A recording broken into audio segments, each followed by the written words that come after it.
Apollos 2 and 3. After the Apollo 1 tragedy, Apollo 2 was assigned to a previous mission, AS-202, and Apollo 3 was assigned to AS-203. Therefore, the very existence of Apollos 2 and 3 is up for discussion. Apollo 4. This was the 23rd mission and the first to involve a Saturn V, which was an unmanned mission launched from Cape Canaveral on November 9, 1967. It was a low Earth orbit mission. Duration of this mission was 9 hours. Apollo 5. This was the 24th mission and the fourth to involve a Saturn 1B, which was an unmanned mission launched on January 22, 1968.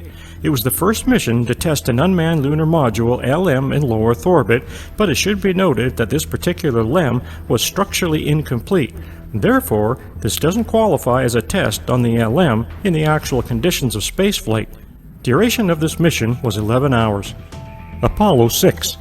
This was the 25th mission and the second to involve a Saturn V, another unmanned mission launched on April 4, 1968. It was a low Earth orbit mission. This mission had significant problems with its 5 F1 engines. Duration of this mission was 10 hours. Apollo 7. This was the 22nd mission, the fifth to involve the Saturn 1B and the first manned Apollo mission launched on October 11, 1968. Its mission was to test the CM service module SM in the actual conditions in space in low Earth orbit. Duration of this mission was 11 days. Apollo 8. This was the 27th mission launched on December 8, 1968. This mission should be considered the most significant of 3 reasons, as it was the first manned, launch of Saturn V, mission to leave low Earth orbit, and mission to circumnavigate the Moon. Up to the launch of Apollo 8, the Saturn V had combined total of only 19 hours of experience in actual conditions of spaceflight, and yet this mission was reported to have been flawless. Duration of this mission was 6 days. Apollo 9. This was the 28th mission and fourth to involve the Saturn V and the second manned mission of the vehicle launched on March 3, 1969. This was the second mission to involve the LM and the first manned mission involving that vehicle. However, this LM should be considered the first test in the conditions of spaceflight since it was a structurally complete version of the vehicle. Duration of this mission was 10 days.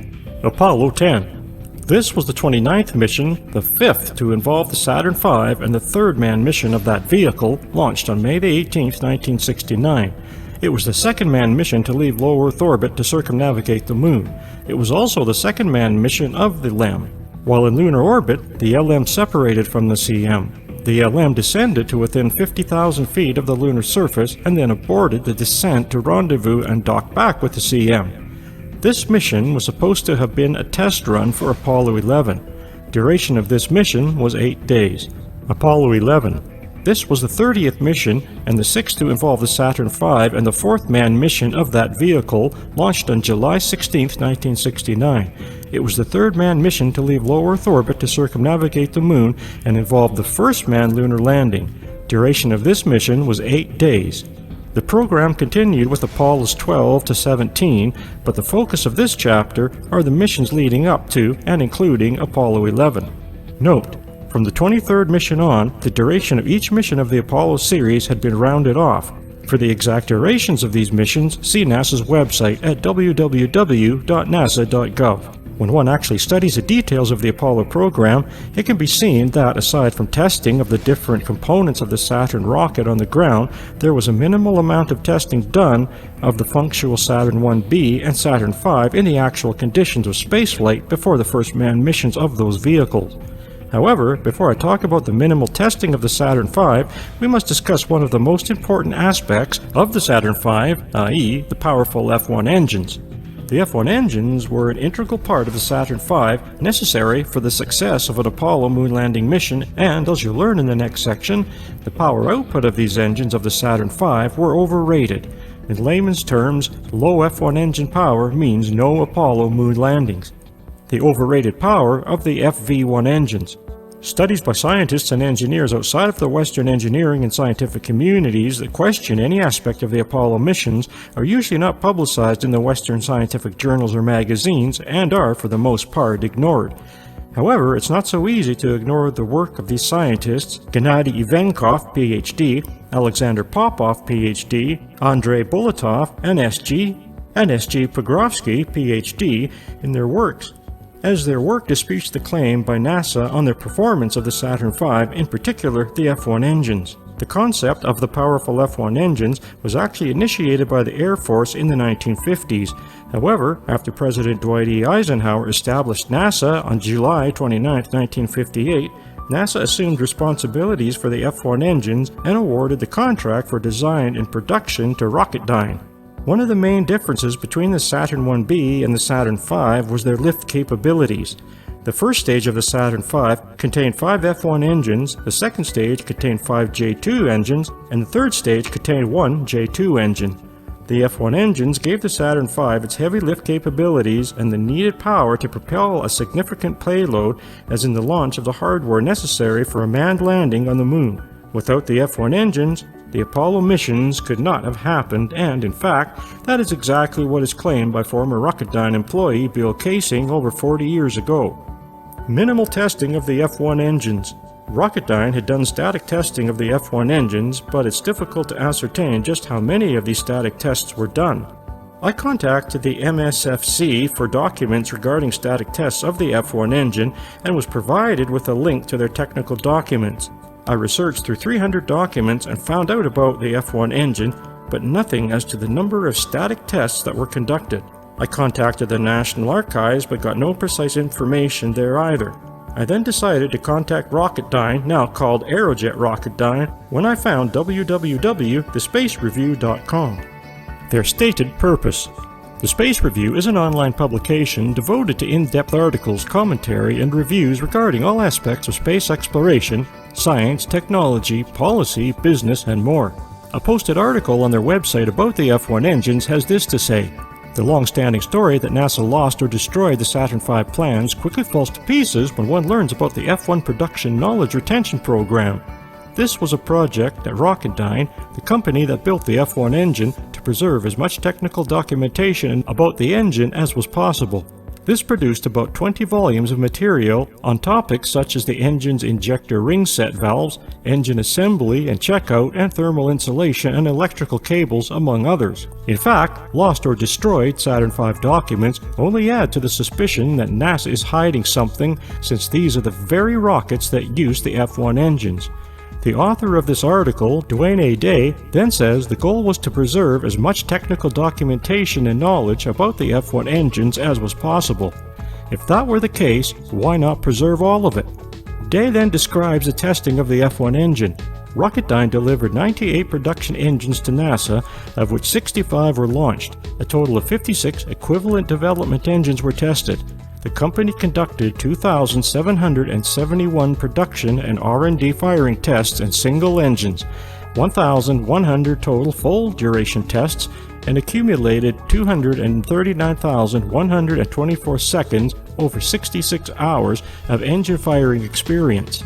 The 5-engine cluster used on the Saturn V was fired at the Mississippi and Alabama test facilities 34 times, with 18 full-duration tests for a total of 15,534 seconds of engine experience.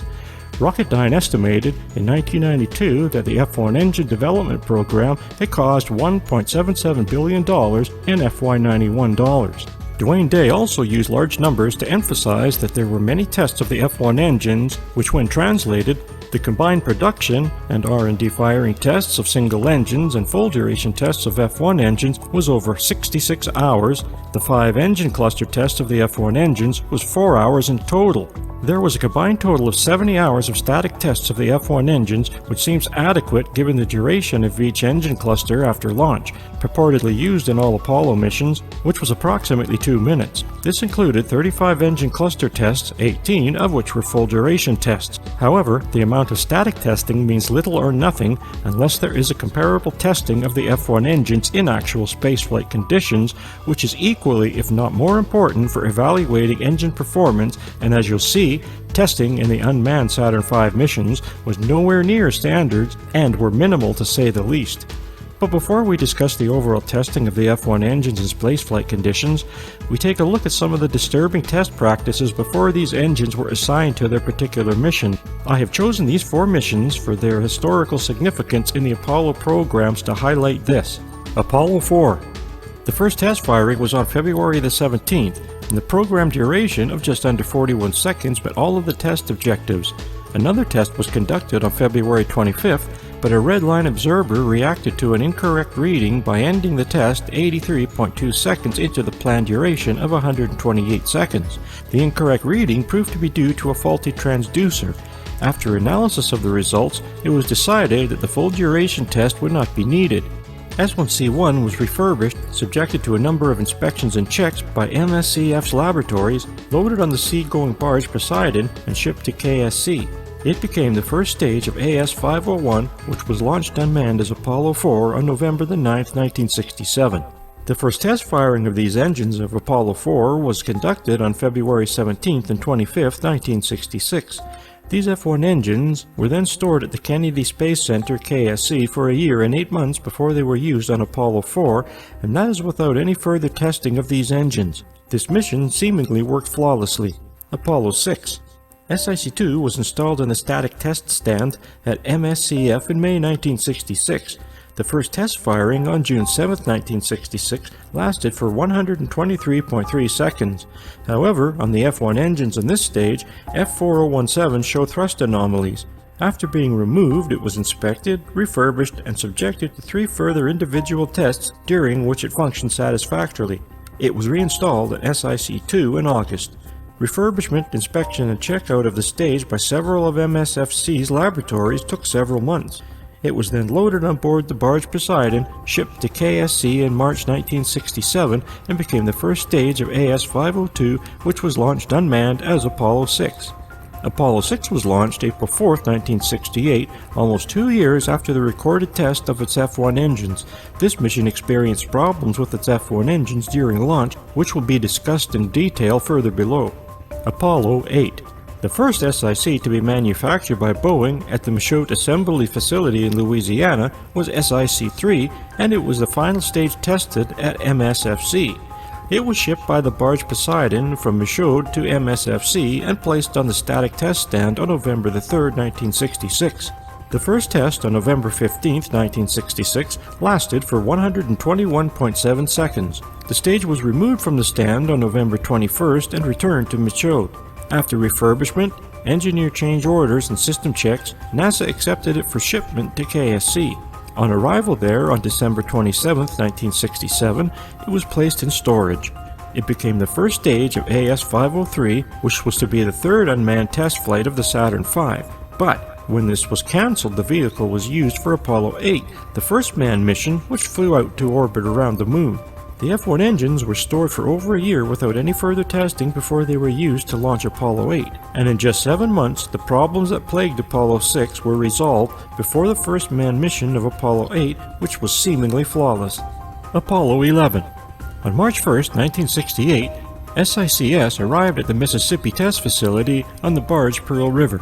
It was installed in the B-2 stand on March 4th and subjected to months of checkout and tests. Finally, on August 13th, it was fired for a planned 125 seconds.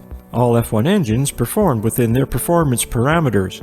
This test was particularly significant due to the inclusion of the POGO suppression system added after Apollo 6 suffered from the longitudinal oscillations when launched on April 4th. Following the post-fire checks, the stage was returned to Michoud on August 28th for refurbishment, modification, and checkout. On 16 February 1969, it was loaded onto the barge Orion for shipment to KSC, where it arrived 4 days later.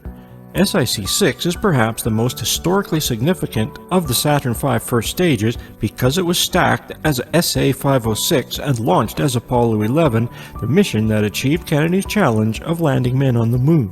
It seems that there were no more test firings of the F-1 engines after August 1968, which was touted to be the most historically significant mission in the Apollo program, as well as the greatest scientific achievement of the 20th century.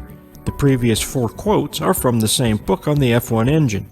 In a review of that book, Jeff Faust has this to say: Young relies on a combination of primary sources, including NASA and Rocketdyne documents, as well as oral interviews with people who worked on the F-1 engines, who provided additional insights and anecdotes that cannot be found in the original documentation. Contrary to what Dwayne A. Day has to say regarding the F-1 production knowledge retention program, it's apparent that decades later, it's up to people who worked on the F-1 engines to fill in the missing data from incomplete documents. Further, as mentioned earlier, it is the lost or destroyed Saturn V documents that are needed to substantiate any of the data related to F-1 engine static tests. In addition, NASA knew that in the early 1960s that the F-1 engines were not up to the task of launching the required Apollo hardware for a manned lunar landing. Former Rocketdyne employee Bill Kaysing exposes the F-1 fraud. The first person to expose the F-1 fraud and simultaneously the Apollo moon hoax was Bill Kaysing, who published a book on it in 1976. Bill Kaysing was an employee of Rocketdyne and had direct access to the documents pertaining to the F-1 engine tests. He was an employee of Rocketdyne from 1956 to 1963, a period which coincides with the first static tests of the F-1 engine. Wikipedia. Kaysing began work as a senior technical writer at Rocketdyne starting on February 13, 1956. On September 24, 1956, he became a service analyst. Starting September 15, 1958, he worked as a service engineer, and starting on October 10, 1962, as a publications analyst. On May 31, 1963, he resigned for personal reasons. Trained as neither an engineer nor a specialist, he nevertheless also served as the company's head of technical publications during his time from 1956 to 1963 at Rocketdyne, a division of North American Aviation, and from 1967 of Rocketdyne International, where the Saturn V rocket engines were designed and built. Bill Kaysing's decision to resign from Rocketdyne had a lot to do with what he saw in the F-1 engine's documents. And aside from the fact that Kaysing was not trained as an engineer nor a specialist, as Wikipedia is quick to point out, it's apparent that Rocketdyne was impressed enough with his expertise to hire him to analyze reports. It follows that Kaysing was more than qualified to read technical documents and evaluate data regarding the F-1 engines. During his employment at Rocketdyne, Kaysing claims to have seen evidence in these documents that the F-1 engines of the Saturn V were not capable of producing the power output needed to launch the Apollo hardware into low Earth orbit for the lunar missions. This is significant since NASA, after much debate, adopted the method of Lunar Orbit Rendezvous LOR for a lunar landing, which required NASA to launch the Apollo lunar hardware as well as the astronauts in one mission, as opposed to launching the lunar hardware in a separate mission. This, of course, would have required the purported heavy lift capabilities of the F-1 engines in the Saturn V. Kaysing had been criticized and ridiculed over the decades, and sometimes in less obvious ways, as with the Wikipedia quote above. However, Kaysing was never deterred, and for the last several decades, he maintained his claims that the real power output of the F-1 engines was far less than NASA claimed. Bill Kaysing writes, "From the date of the decision to simulate, the modified hardware program was conducted. For example, the Saturn C5 moon rocket assembly was built to specifications with one major modification. Instead of total unreliable F-1 engines, the 5 rocket engines of the more dependable B-1 type as used in the C-1 cluster for the Atlas missile were used. Although a cluster of B-1 engines produced only one half of the output of the single F-1 engine chamber, the power, that is, 750,000 pounds of thrust, was sufficient to launch the virtual empty Apollo vehicle. If the rocket had been in its design form, it would have weighed 6 million pounds, or 300 tons fully loaded. This is the weight of a U.S. naval destroyer, further pointing out the total impracticality of the venture. However, by eliminating every aspect of the moon voyage, fuel, heavy machines, LEM vehicles, etc., the total weight of modified, short-range, simulated voyage Apollo was less than 1/20th of the original, or about 150 tons. This loading was well within the capabilities of the B-1 propulsion units. Also, since the originally planned 2 million parts were reduced to a mere 150,000 gadgets, the success of the limited mission was virtually assured. However, even the C-1 Atlas engines were known to explode on the pad or shortly following launch. Thus, the escape module for the astronauts was left intact and functioning. If there had been an accidental loss of thrust or other mishap, it would have been simple to have the saved astronauts merge from the escape module after its recovery. Note: to clarify, the C5 was eventually changed to the Saturn V. Bill Kaysing may have gotten some of the details in his book wrong, for example the actual mechanics of the modified Saturn V, but his overall point that the F1 engines did not have the heavy lift capabilities that has recently been substantiated by the previous mentioned scientists Ivankov, Popov, Bultov, and Progrovsky. It's obvious that what Bill Kaysing initially saw in these F1 engines documents was either deleted from the record or the original documents have gone missing, and since the power output of the Saturn V engines were not what NASA had claimed, they, by inference, NASA fabricated future documents, that is, if any of this data even existed. Engineer Gennady Ivchenkov, Ph.D., substantiates Bill Kaysing's claims. Gennady Ivchenkov published a 55-page article on the performance of the F1 engine. His premise is that the combustion chamber of the F1 engine was unstable, meaning that the F1 engine could not have used its full power potential. Gennady Ivchenkov writes, "The question of whether the Saturn V rocket engineers corresponded to NASA's stated characteristics is directly related to the Apollo moon hoax. Did the Americans really go to the moon in 1969-72, or was it an elaborate hoax? This question was raised initially by the Americans themselves, almost immediately after the Apollo missions. Over the years, a considerable amount of direct and indirect evidence has come to light that at least some of the missions were in fact staged. One of the aspects of this indirect evidence Chenkov talks about is NASA's marketing publications, in which chief designers of the Soviet space industry had no trouble deciphering what the actual power output of the F1 engines was, not as NASA claimed. Further, as Chenkov says, it is only recently that documents have become available that contradict the claims made by NASA. So, it seems that some of the original data for the F1 engines did exist and did survive, validating Bill Kaysing's claims. For the general public, there are sources of information in technical books and articles detailing the different aspects of the Saturn V and its F1 engines. However, one should be cautious as to the reliability of any of the data in these sources. Regarding quotations, all technical information in North America, including technical guidelines, manuals, instructions, etc., is written by so-called technical writers who put the available material into literary form accessible to the public. It's just a job, something like a journalist writing on technical subjects. It is easy to distort the source material. 7 inconsistencies for the F1 records are noted later in this article. Therefore, all numbers and technical data in such documents should be treated with caution. Note: many journalists have written on technical matters and have done so accurately in accessing documents where necessary. However, it would be incumbent on the reader to carefully check the financial backing and sources of any of the numerous investigative journalists who publish such material. Proponents of the Apollo missions are quick to point out that these documents can be accessed at various online sites such as MFFC, NASA, and the National Archives, but many of these documents are incomplete or are missing, and any of these documents that still exist could easily be translated and published into books placed in public libraries as well as being stored away, example, in the National Archives. Also, a lot of these technical books are based on interviews conducted decades later with personnel who were involved with the Apollo missions and rely more on memory since documents are either incomplete or missing. Regarding the F1 thruster chamber, the thrust chamber body provides a combustion chamber for burning propellants to generate pressure and an expansion nozzle to expel the combustion gases at high velocity to produce thrust. The combustion chamber of the F1 engine produced thrust nearly 10 times greater than any previous rocket engine. The temperature of the combustion chamber extension reached 5,900 degrees Fahrenheit and thus needed to be cooled. The material that cooled the combustion chamber was provided by tubes running along the combustion chamber walls. The tubing material needed to be strong enough to withstand the thrust force, yet light enough to minimize the overall weight of the Saturn V. Fuel enters the fuel inlet manifold through 2 inlets set 180 degrees apart. From the manifold, 70% of the fuel is diverted through 89 alternating corrosion-resistant steel down tubes the length of the chamber. A manifold at the nozzle exit returns the fuel through the remaining 89 up tubes to supply the injector. A manifold at the nozzle exit returns the fuel through the remaining 89 up tubes to supply the injector. The fuel flowing through the tubes provides regenerative cooling of the chamber walls during engine operation. It is the material used to make these tubes that cause the combustion chamber instability.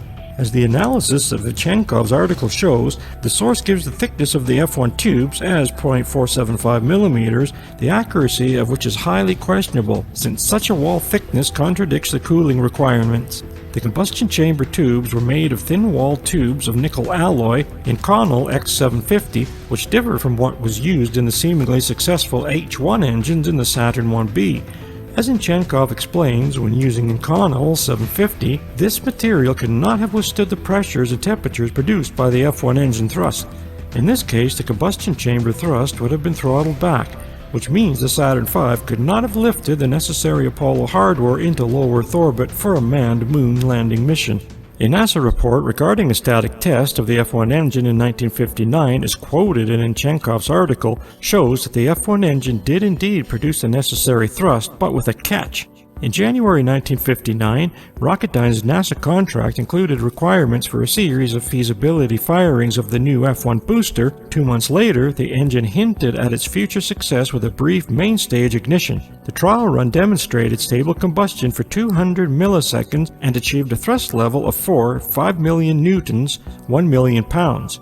In conducting these tests, Rocketdyne used a solid-wall boilerplate thrust chamber and injector, a far cry from flight hardware, but the unheard-of mark of 4,500,000 newtons or 1 million pounds of thrust had been reached by a single engine. The catch being the sustained static test firing did not match the duration of the Apollo launch up to the separation of the first stage of Saturn V, which contained the F1 engines. This is an important point to remember, keeping in mind the actual conditions of spaceflight.